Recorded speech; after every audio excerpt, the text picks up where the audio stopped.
This is Dakota News Now Sports.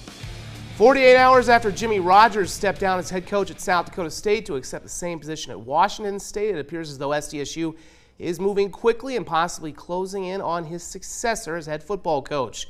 Sources have indicated to Dakota News Now Sports the two names have emerged as frontrunners, each with ties to the program. Former Jackrabbit linebacker Dan Jackson, who spent 8 seasons in Brookings in a variety of assistant coaching roles and has also served as recruiting coordinator, has interviewed. He left in 2020 to coach defensive backs and special teams at FBS Northern Illinois and then spent 2 more years at Vanderbilt in the SEC as defensive coordinator. Following the dismissal of that staff, Jackson joined former SDSU offensive coordinator Jason Eck at Idaho as his defensive coordinator and then followed Eck to New Mexico when he got that job several weeks ago. That's the post he currently holds now.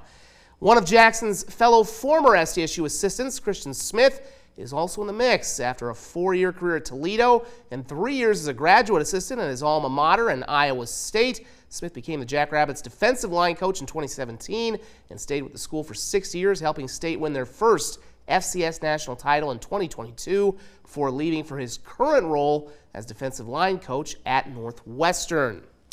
Now, as the wait for a new head coach continues, the question of how many players will depart lingers. Sources have told Dakota News Now that alumni and several current players are contacting their teammates, encouraging them to wait on making any decision to stay or go until a new coach is named.